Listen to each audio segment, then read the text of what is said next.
Da-da-da, da-da-da-da-da-da, da-da-da-da-da-da-da,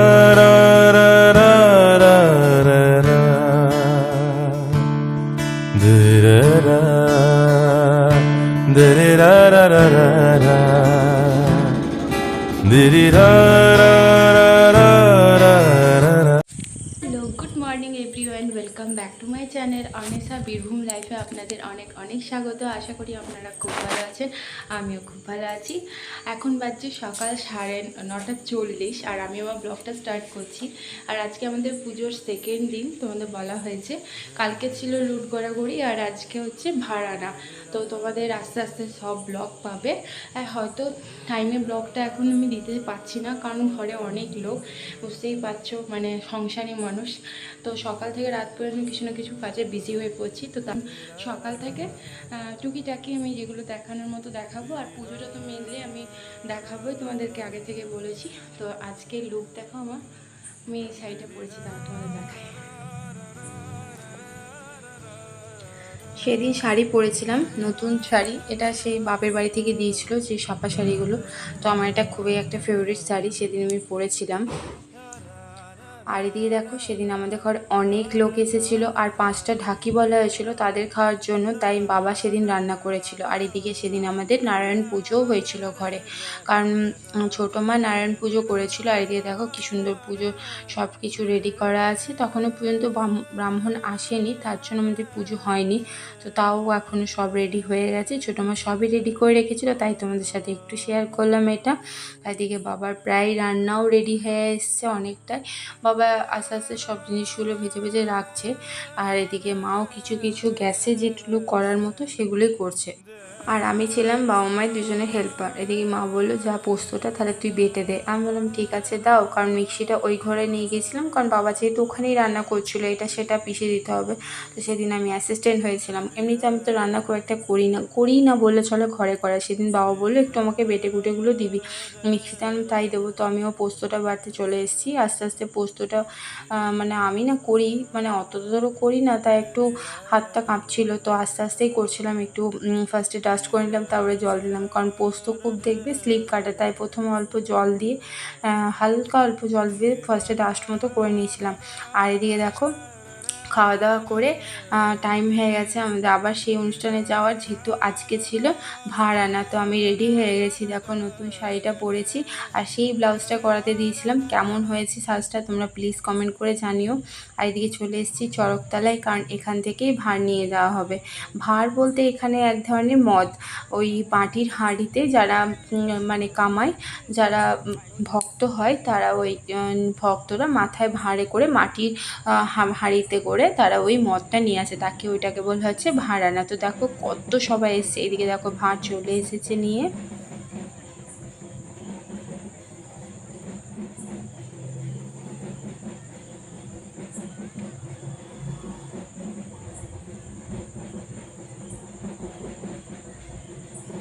আর এদিকে যে মেয়ে ভক্তরা নাচতে নাচতে আসছে বাবা ধর্মরাজের ভাঁড়ের সঙ্গে সঙ্গে। আর এখানে না, যে তোমরা দেখলে এখানে একটা ছোট মন্দির আছে, যেটা আসল ধর্মরাজ বাবার মন্দির। সেখানে অল্প ভাঁড়ে যে মদটা সেটা দিয়ে যেতে হয়, তারপরে ওই ধর্মরাজ মন্দিরে নিয়ে যেতে হয়। তো তোমাদের সাথে সেটাও আমি শেয়ার করব। দেখো কি সুন্দর সবাই নাচছে, এরা সবাই কবের থেকে উপোস করে আছে জানো। সত্যি কথাই, ঠাকুরের একটা আলাদা ভক্তি থাকলে সব কিছু সম্ভব। তারা কত কিছু মানে পালন করে আছে, অনেক পালন, আমি অতটা বলতে পারবো না, কিন্তু প্রচুর পালন। বাবা ধর্মরাজে পালন করতে গেলে অনেক নিয়ম পালন আছে। কত সবাই এসেছে দেখো দেখতে। তো আমার তো ভীষণ ভালো লাগছিলো, কারণ আমার বিয়ের পর প্রথমবার আমি আমার মানে শ্বশুরবাড়িতে ধর্মরাজ পুজো দেখা। তো বেশ ভালোই লাগছিলো।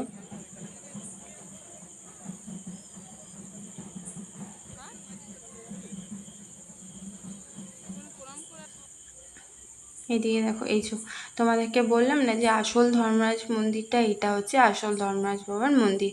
এইটা হচ্ছে ধর্মরাজ বাবার মন্দির। এখানে প্রথমে আগে ওই যে দেখতে পাচ্ছ বাইরে তেলের মতো, এখানে আগে ঢেলে দিয়ে যেতে হয়, তারপর। আর এই যে দিকে দেখো, আমি তোমাদের একটু দেখাই, বুঝতে পারছো এখান থেকে কত ভিড়, কত মানুষ, মানে প্রচণ্ড ভিড়, প্রচণ্ড ভিড়। মানে গ্রামের তো সব মানুষ আশেপাশেরও প্রায় সব মানুষই চলে আসে এইসব অনুষ্ঠানগুলো দেখতে। তো দেখো কত মানুষ, শুধু মাথা দেখতে পাওয়া যাচ্ছে, মানে এখানেই তুমি দেখতে পাবে, বলবে বাপরে কত প্রচণ্ড ভিড় ছিল। তবুও মানুষের এত গরমেও মানুষের ভালোবাসা, মানুষ সবার সাথে দেখা হবে, কে মানে কত মানুষ কোথা থেকে কত প্রান্ত থেকে এসেছে যে অনুষ্ঠানে এসে কত মানুষের সাথে দেখা হবে, আনন্দ উৎসব করবে। গরমটা হয়তো তাদের কাছে লাগছে, কিন্তু তাদের কাছে এই আনন্দটা হচ্ছে সব থেকে বড় কথা। আর এদিকে দেখো মন্দিরের কাছে, মুখের কাছে এসেও সবাই ভিড়ের মুখে দাঁড়িয়ে গেছে। তো আমিও আস্তে আস্তে এগোতে থাকছি। চলে এসেছি ধর্মরাজ মন্দিরে। দেখো সেদিনের মতো আগেকার মতোই বাতাসার বৃষ্টি পড়ছে, বাতাসা ছোড়া হচ্ছে। সেদিন আমরাও দিয়েছিলাম, জানো তো, ঠাকুমাকে দিয়েছিলাম, ঠাকুমা বাতাসাটা ছড়িয়ে দিয়েছিল। এই উদযাপন সমারোহ ও ধর্মরাজ পুজো উপলক্ষে যে 5 রাত্রিব্যাপী বিভিন্ন সাংস্কৃতিক অনুষ্ঠানের আয়োজন করা হয়েছে, আজ তার দ্বিতীয় রজনী। এই দ্বিতীয় রজনীতে ঠিক রাত্রি 8 ঘটিকায় নাট্যমঞ্চে মঞ্চস্থ করতে চলেছি একখানি হাসি নাটক, জলসা বিয়ে।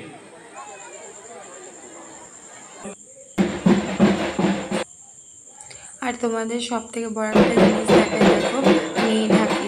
আমার তো খুব ভালো লেগেছে এটা দেখতে, কারণ মেয়ে ঢাকি আমি যথারীতি ফার্স্ট টাইম দেখলাম মেয়েরা ঢাক বাজাচ্ছে। তো সত্যি মেয়েরা সবই পারে, এই চুলো বাঁধতে পারে, রান্না করতে পারে, সব কিছু সংসারে সব কাজ করতে পারে। অথচ বাইরে দেখো এক তালে তালে তাল মিলিয়ে কি সুন্দর তারা ঢাক বাজাচ্ছে। আমি তোমাদের সাথে এই সুন্দর দৃশ্যটা শেয়ার না করে পারলাম না। তোমরা প্লিজ কমেন্ট করে জানাবে কেমন লাগলো তোমরা দেখে।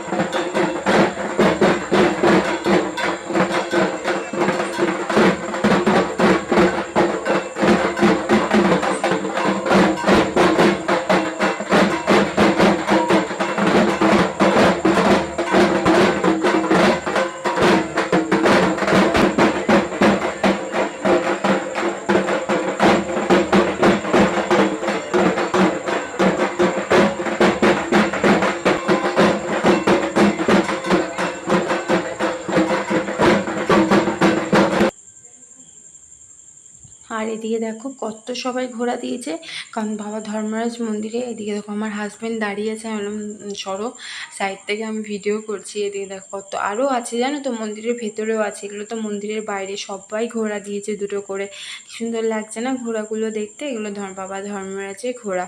আর এদিকে দেখো সবাই এই ভাঁড়টা এনে এখানেও রেখেছিল। আর এই যে এটা মন্দির, তারও তোমাদের সাথে একটু শেয়ার করি। বাবা ধর্মরাজকে, যার জন্য এত অনুষ্ঠান, যার জন্য এত কিছু, এত মানুষের সমাগম, এত অনুষ্ঠান, এত খরচা, সব কিছু তেনার জন্য। তো এইদিকে দেখো এই যে ইনি হচ্ছেন আমাদের বাবা ধর্মরাজ, এনাকেই স্মরণ করে সব কাজ করা।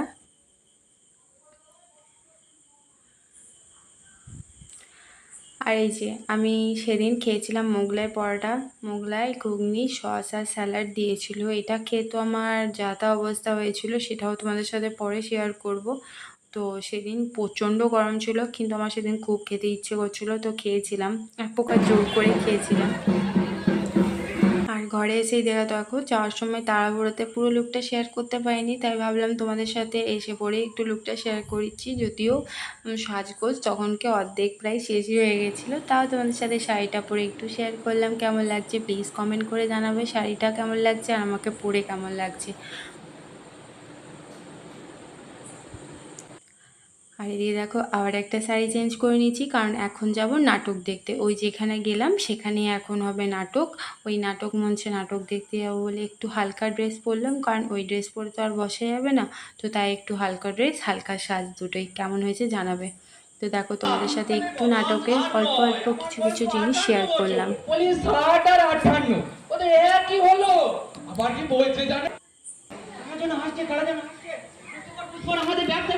নাটকের নাম ছিল গনসার বিয়ে। বুড়ো তাহলে কার টানে ওই বাড়িতে যায় বলতো? নিশ্চয় ওই ওই বড় মেয়ে সুন্দরী। ধর্ম অর্থ কাম মোক্ষ কি চাই বল? বাবা রেগে যাচ্ছেন কেন? বিপদে পড়ে আপনার শরণ নিয়েছি বাবা। বিপদ? বল কি বিপদ? আমি বলছি আচ্ছা, আমি বলছি, আপনার কাছে 50 টাকা হবে? 50 টাকা? দেন দেন দেন।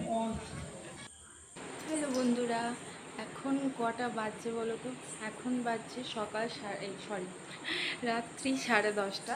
তো আবার জিপবান আছে, জিপবান দেখতে যাবো, পরে তোমাদের সাথে শেয়ার করব। তো তোমরা কিন্তু তোমার ভিডিওটার সাথে থাকবে। আর চলো তাহলে রেডি হয়ে নিই, তারপরে যাচ্ছি। এদিকে দেখো আমি জিপবান দেখার জন্য রেডি হয়ে গেছি। তো তার জন্য আলাদা করে সেই সাজুগুজু করেছি, আর শাড়ি পরলাম না, গরমে আর শাড়ি পরতে ভালো লাগছে না। তো তোমাদের সাথে এই লুকটাও শেয়ার করলাম, প্লিজ কমেন্ট করে জানাবে কেমন লাগছে। আর একটু চুড়িদার পরেছি, গরমে আর শাড়ি পরতে পারলাম না।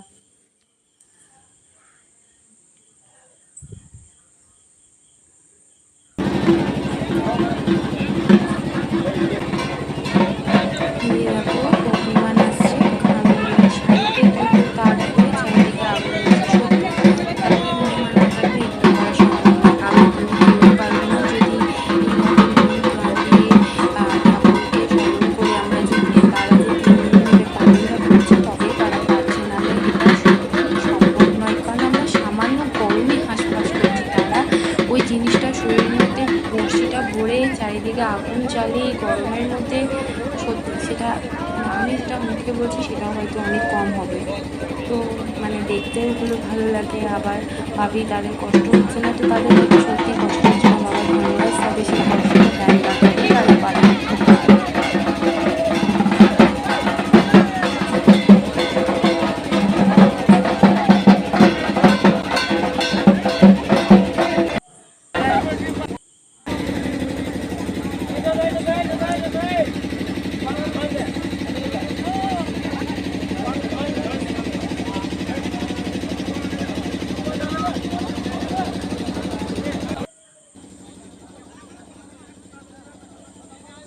দিয়ে দেখো দুটো দুটো মানুষকে তা ওই দুটো সুতোর মধ্যে দুদিকে দুটো বড়শি ফুঁড়ে দেওয়া হবে।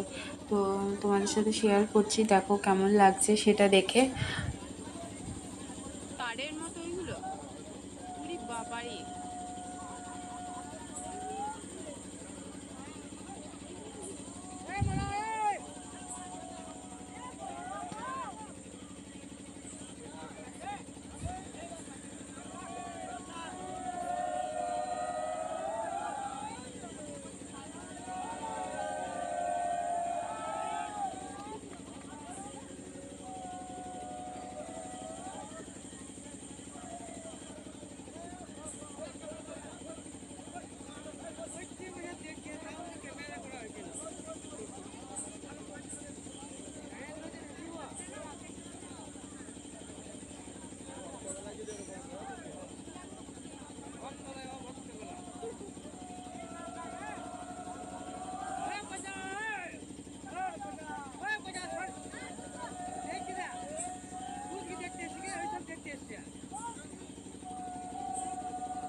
এটা হচ্ছে জিপবান, জিভে শিপটা ভরা হবে।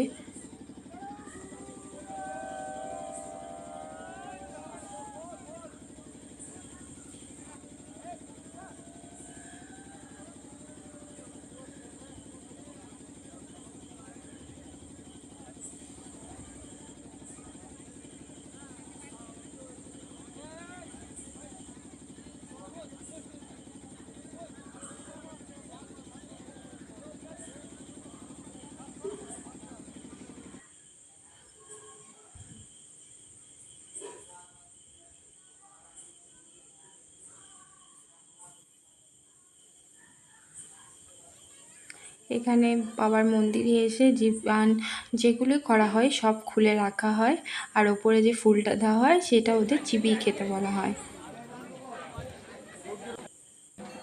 এই দিয়ে দেখো বাবা ধর্মরাজের একদম সব শেষে কি করা হচ্ছে, আরতি করা হচ্ছে, বাবা ধর্মরাজকে অনুসরণ করা হচ্ছে। ভক্তরা সবাই মিলে বাবা ধর্মরাজকে মানে ভক্তি ভরে পুজো করছে, সেটা তোমাদের সাথে শেয়ার করলাম। তো সেদিন মানে অনেকটাই রাত হয়েছিল, কিন্তু সত্যি আসতে ইচ্ছে করছিল না, তবু শেষের মুখে আমরা চলে এসেছিলাম। তো আজকের মতো ভিডিও এখানেই শেষ করছি, বাবা ধর্মরাজের নাম করে।